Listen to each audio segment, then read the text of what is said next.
வணக்கம். துணை சப்ஸ்கிரைபர்களையும் எல்லா அன்பு உள்ளங்களையும் எனது நண்பர்களையும் வருக வருக என வரவேற்பதில் பெருமகிழ்ச்சி கொள்கிறேன். இறைவணக்கத்தை கூறி இந்த வீடியோ தொடங்குவோம்.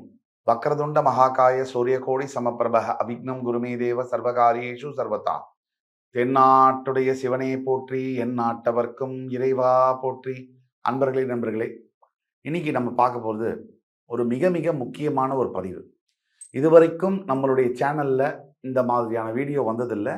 பிரத்யேகமான தலைப்புகள் கொஞ்சம் வித்தியாசமாக பேசணும் அப்படின்ற ஒரு முயற்சியில் இந்த மாதிரி தலைப்புகளை நம்ம பேசுகிறோம். நடிகர் தளபதி விஜய் அவர்கள் 2024 இல்லை 26 அரசியல் பிரவேசம் எப்பொழுது, தவிர அவர் முதல்வர் ஆவாரா விஜய், இதுதான் தலைப்பு. இப்போ சமீப காலங்களில் கடந்த ஓராண்டுக்கு மேலாக தளபதி விஜய் அவர்கள் பல பொது மேடைகளில் பல இடங்களில் அரசியல் குறிப்போட பேசுவதையும் அரசியல் ஆர்வத்தையும் வெளிப்படுத்தி வருவதை நம்மால் பார்க்க முடிகிறது. இதற்கு முன்னாடியே பல ஆண்டுகளாக விஜய் மக்கள் இயக்கம் என்பதை ஒன்று உருவாக்கி பல தொண்டுகளை செய்து வருகிறார்கள். இதில் எந்த ஒரு விதமான சந்தேகமும் இல்லை.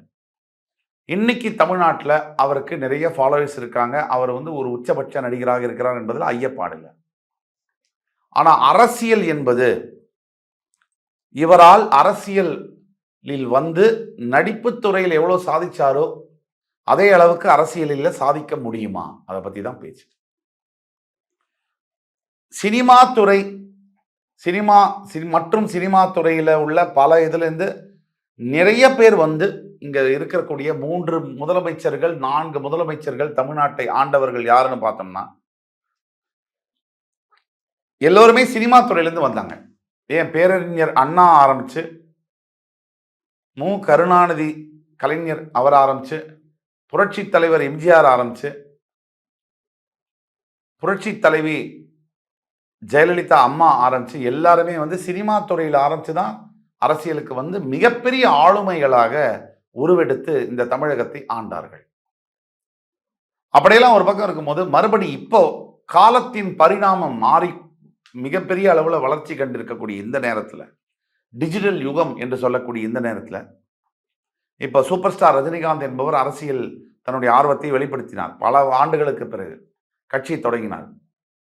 அவருடைய சொந்த உடல்நிலை காரணமாகவும் மற்ற சூழ்நிலைகள் காரணமாகவும் அதை அவரால் முன்னேற்றி எடுத்து செல்ல முடியவில்லை. அவர் ஓப்பனாக சொல்லிட்டார், இனிமேல் நான் வரல. அடுத்தபடியாக தளபதி விஜய் என்பவர் கிட்டத்தட்ட மோர் தென் 30 வருடங்களுக்கு மேலாக தமிழக மக்களை தன்னுடைய நடிப்பாற்றலாலும் தன்னுடைய கதாபாத்திரங்களாலும் நிறைய இன்ஸ்பயர் பண்ணிட்டு வரவர்னா தளபதி விஜய் தான். அவர் கூட இருக்கக்கூடிய அஜித்தும் கூட 2 பேருமே இன்ஸ்பயர் பண்ணிட்டு தான் வராங்க. இதில் தளபதி விஜய் ஓப்பனாகவே பல மேடைகளில் இந்த மாதிரி அரசியலை பற்றி பேசியிருக்கார். அரசியலை பற்றி அரசியல் கட்சி தொடங்குவதாக நிறைய இடங்களில் பேச்சு அடிபட்டுருக்கு. அப்போ 26 என்ன நடக்கும்? தனித்து நடிகர் விஜய் போட்டியிட்டு வெல்ல முடியுமா? அவர் ஜாதகம் என்ன சொல்லுது? அவருக்கு கன்னி லக்னம், லக்னாதிபதியான புதன் 10ஆம் இடம் என்று சொல்லக்கூடிய மிதுனத்தில் உட்கார்ந்துருக்கார். இந்த கன்னி லக்னத்தை உடைய இந்த விஜய் அவர் ரொம்ப நிதானம்னா, கன்னி லக்னத்துக்கு ஆல்ரெடி நிதானம் உண்டு, அதிகமாக பேசாமல் இருக்கக்கூடிய தன்மை உண்டு. எதுலையுமே அழுவுற மீனில் நழுவுற மீன்னா, நழுவுற மீனில் கழுவுற மீன்னா எல்லாத்தையும் தப்பிச்சு எதிர்நீச்சல் போடக்கூடிய தன்மை அவர்களுக்கு இயற்கையாகவே இருக்கும். அதை நம்ம நடிகர் விஜய் கிட்ட பார்த்துருக்கோம். அவரால் இந்த அரசியல் கட்சியை ஆரம்பித்து அத்தனை எதிர்ப்புகளையும் தாண்டி வளர்ந்து செழித்து இருக்கக்கூடிய திராவிட கட்சிகள் 2 பேரையும் துவம்சம் பண்ணிட்டு தமிழக மக்களுக்கு முதல்வராக அந்த ஆசனத்தில் உட்கார முடியுமா? உண்மையை சொல்ல போனா அவர் ஜாதகத்தில் தனித்து வரக்கூடிய அளவிற்கான அமைப்புகள் இல்லை. ஆனால் ஒரு மிகப்பெரிய ஆதரவுடன், கூட்டணியுடன் அவர் அரசியல் களத்தில் இறங்கும் பொழுது அவருடைய ஜாதகம் மாறுகிறது. கூட்டணி பலத்துடன் இப்ப இவருக்கு ஒரு 15% ஓட்டு இருக்கும்னு வச்சுங்க. நாம் தமிழர் கட்சிக்கு ஒரு 10% ஓட்டுன்னு வச்சுங்க. 2 சேர்த்தா 25% ஓட்டு. தவிர சில கூட்டணி கட்சிகளுடன் சேரும்போது ஒரு 28% ஓட்டுகள் வரக்கூடிய வாய்ப்புகள் கண்டிப்பாக இருக்கதான் செய்யுது.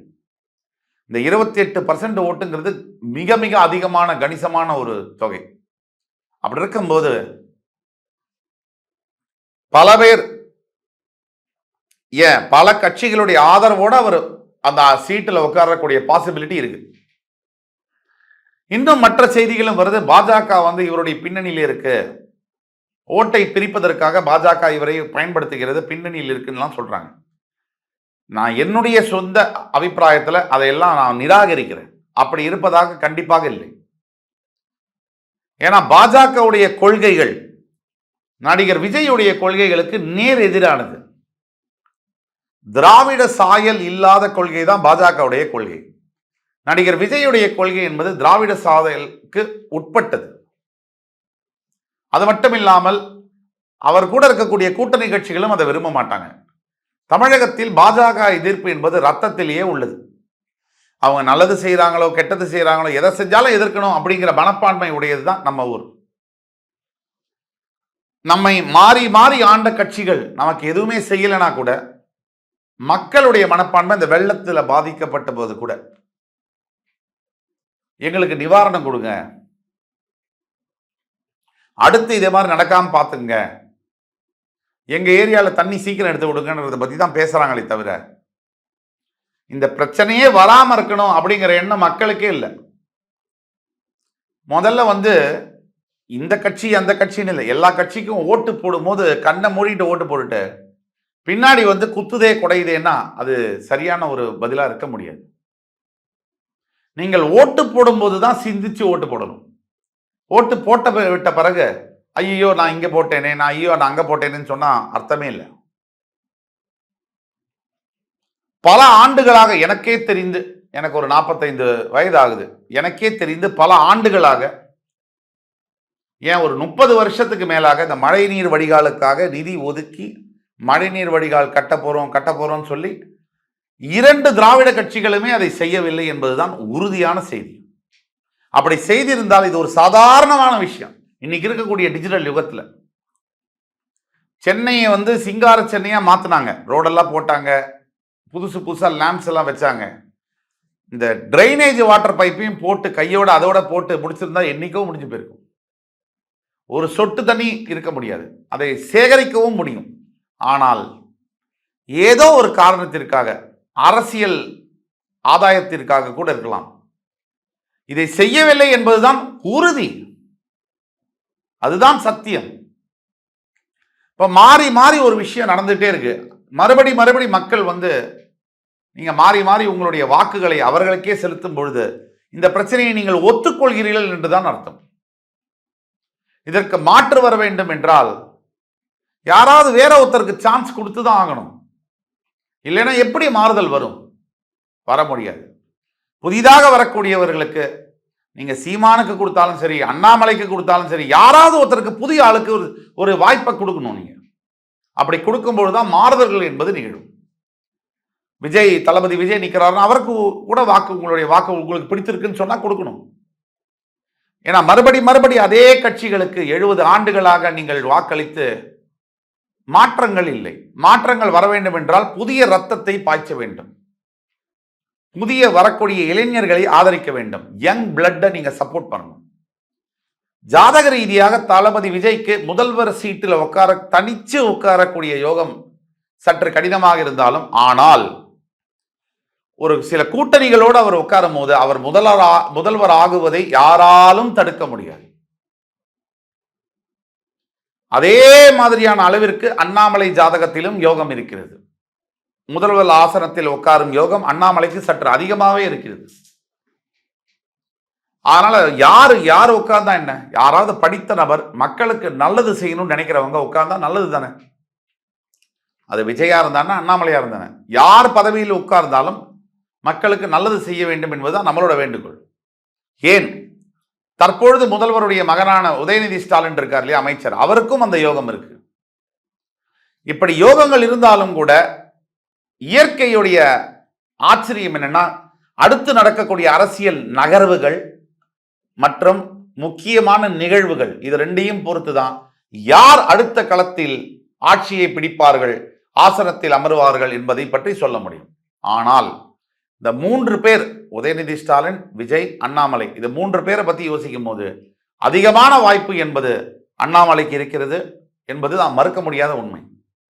ஆக விஜய் மற்ற கூட்டணி கட்சியோடு சேரும்போது கண்டிப்பாக அவருக்கு வாய்ப்பு அதிகமாகிறது என்பதுதான் மறுக்க முடியாத உண்மை. ஆக யார் வந்தாலும் யார் நம்மை ஆண்டாலும் கொஞ்சம் மக்களை பத்தி யோசிங்க. நம்ம காவல்துறைக்கு கூட அதான் சொல்றோம். நீங்க மக்களுக்கு காவல் கொடுக்குறீங்களோ இல்லையோ, முதல்ல நீங்க மரியாதை கொடுக்கணும்னு தான் வேண்டி கேட்டுக்கிறோம். சராசரி மக்களுக்கு கூட சற்று மரியாதையுடன் கொடுக்கும்போது தான் மக்களுக்கு அரசியல்வாதிகள் மீதும் காவல்துறையின் மீதும் நம்பிக்கை வரும். எல்லாருக்கும் நம்மள மாதிரி அரஜான் வயிறு தான், அதே பசி தான், அதே தூக்கம் தான்.